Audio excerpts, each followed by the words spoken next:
Hello, and welcome to our 10th episode of From Impossible to Inevitable. I'm so excited to be here. Thank you so much for your love and your shares of the podcast.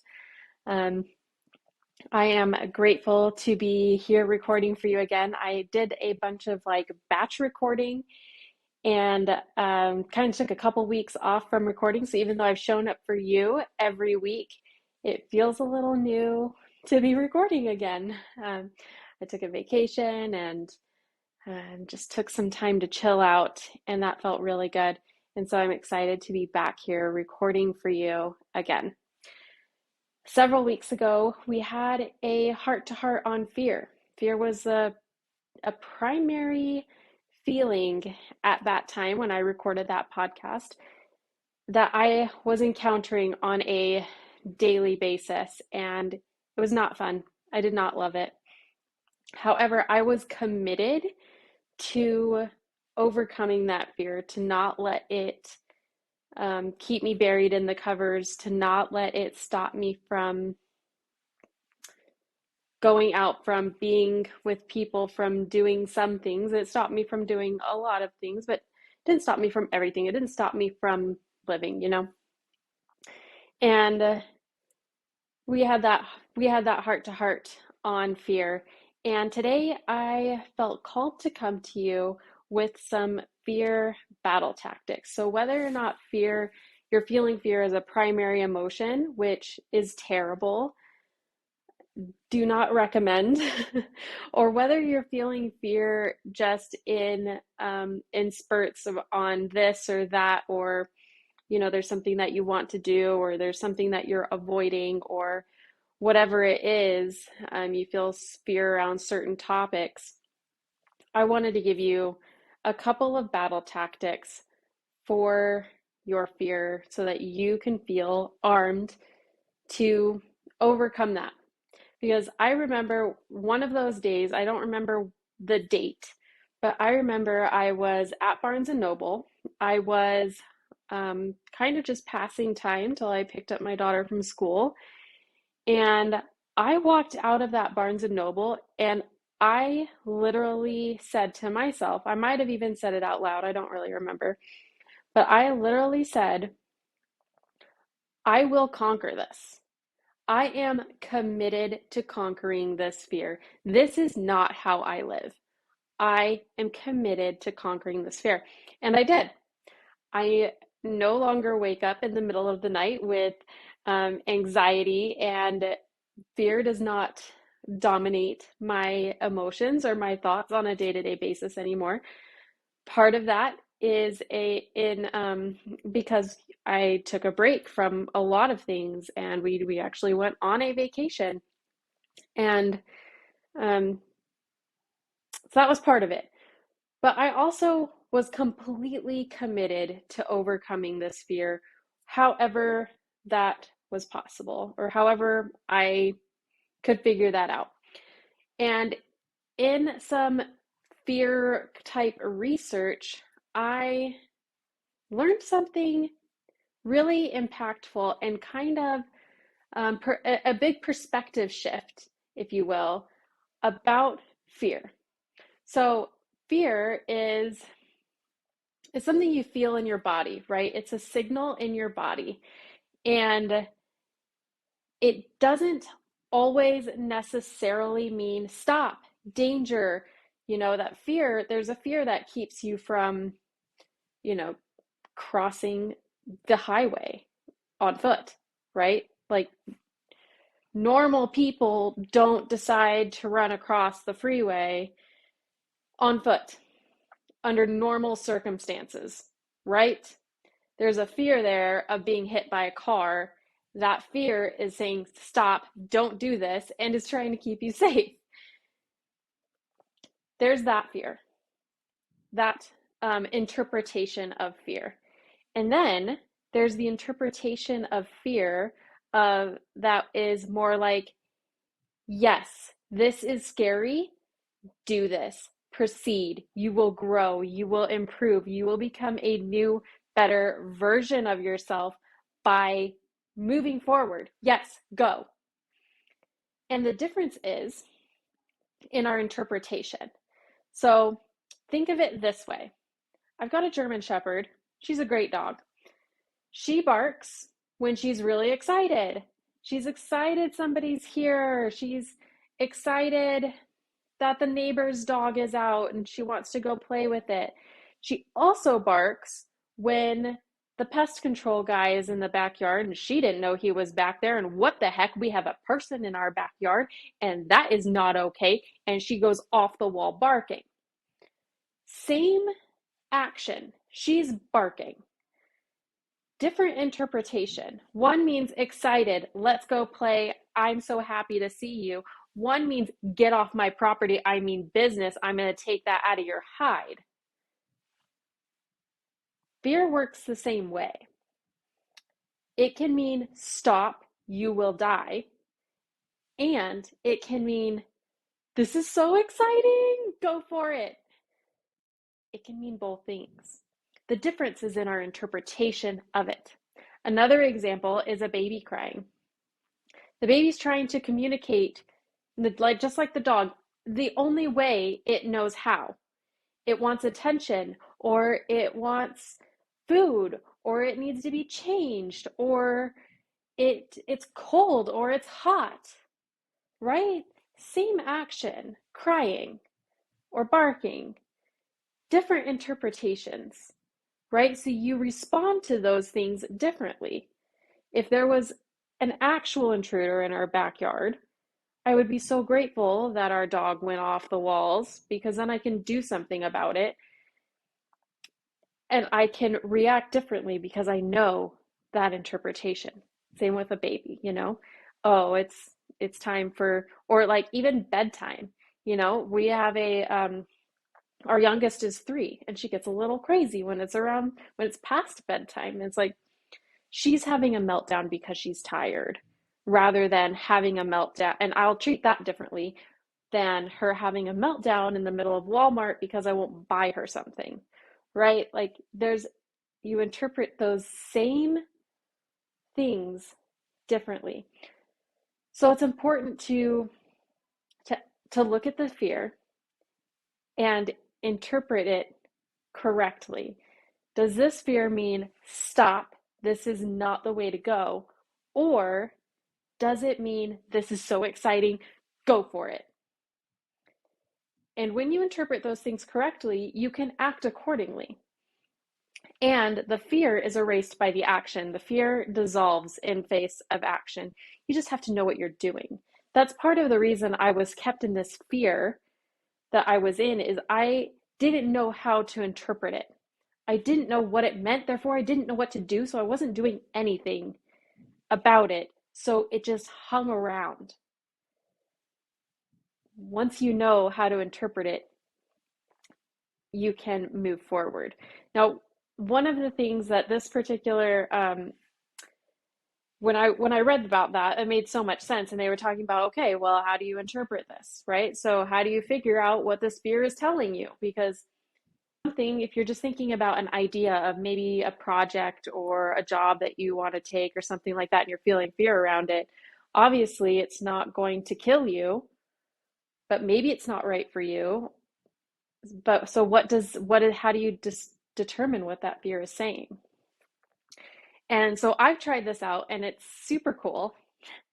Um, and instead of being in your head about all the logical things, because fear is not it's not a head thing, it's not a logical thing, it's a body thing.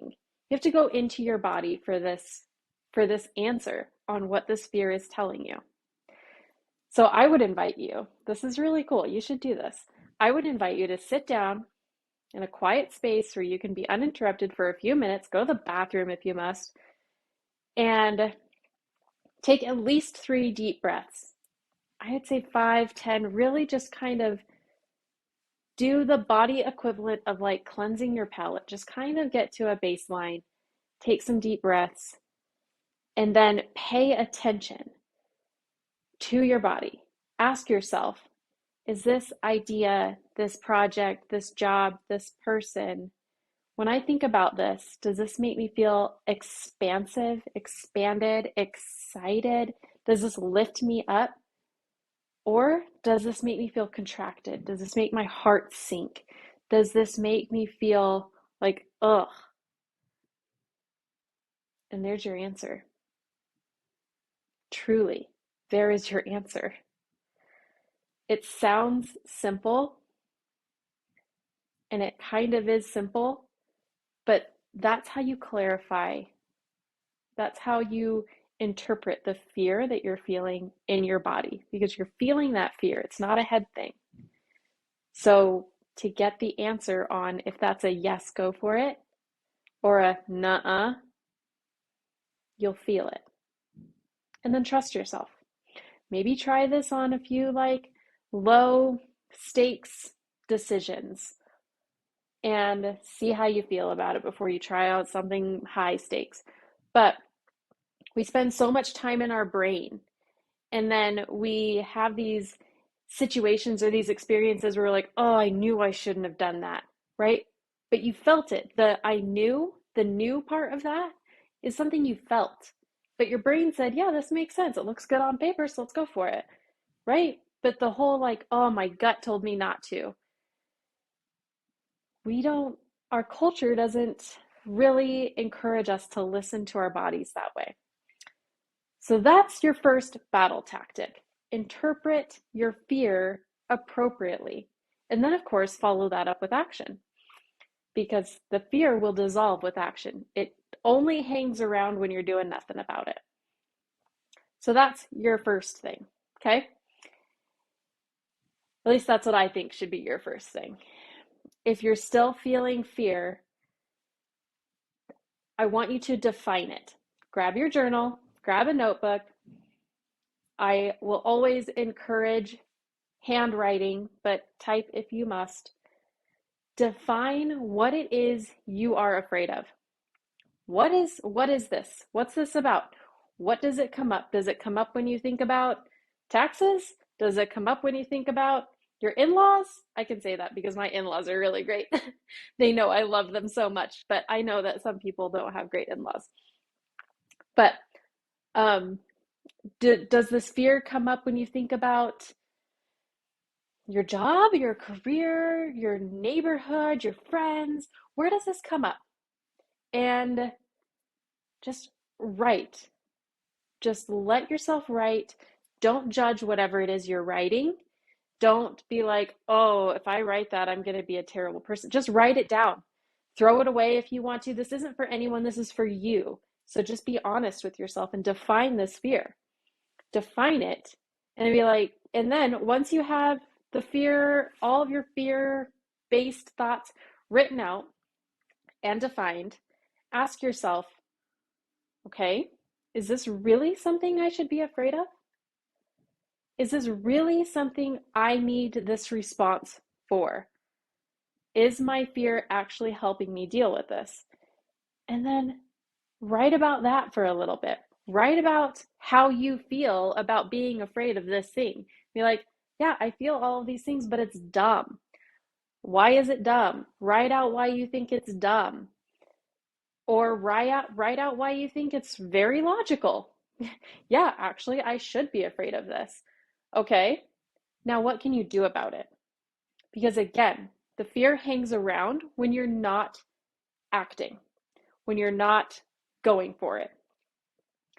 So figure out what it is you can do about it and do it. Go forward, grab your journal, do it.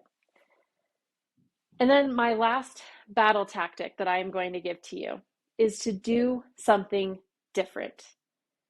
Whatever it is, even if you feel like you can't understand what your body's telling you because you can't get quiet enough, that's a thing. You have to be able to get quiet enough to be able to interpret your fear.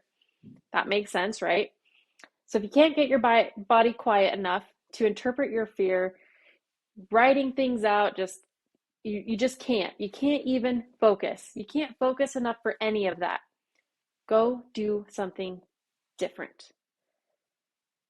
Let yourself off the hook for whatever it is. If you're feeling a lot of pressure about, I need to make a decision now, or this has to be done yesterday, or blah, blah, blah, let yourself off the hook. Give yourself a clean slate and go do something different. Um, when we went on vacation, I was just like, I'm not worrying about anything. Like, I'm not worrying about the podcast. Luckily, I had all of the everything scheduled, so I really didn't. I'm not worrying about social media. I'm not worrying about anything. I am just going to enjoy this time with my family, and there's no to-dos. I have daily habits that I keep. And I love these habits. They are a core to my day. They help keep me centered, they help keep me positive, they help keep me motivated.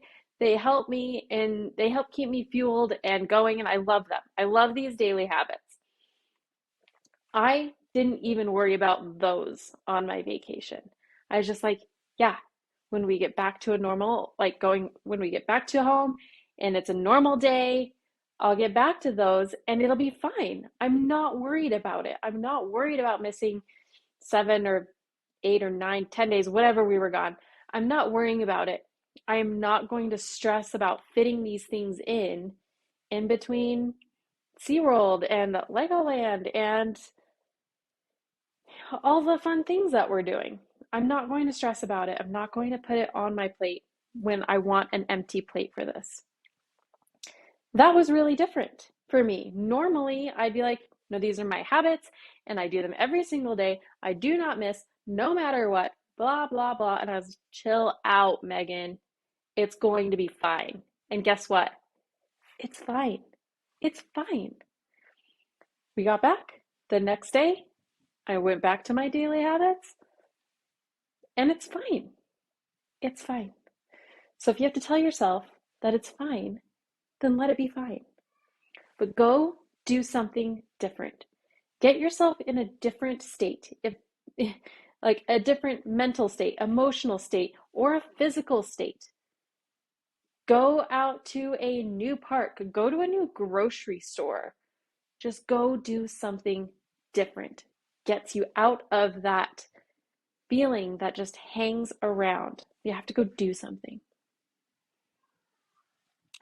I hope that when you are facing fears, which is part of life, that these battle tactics will come useful to you. Because if you should be facing fears. You should. You should encounter fear on a very least weekly basis if you're doing anything exciting, anything worthwhile. Fear should come up. And I think that most of the fear that you encounter will be a yes, go do this. This is awesome. And then you can go forward and do it and grow. And then you'll face something else that's scary and you can go do it, go forward and grow. And that's awesome. Growth is scary, right? The thing that they say about there's no growth in the comfort zone and there's no comfort in the growth zone.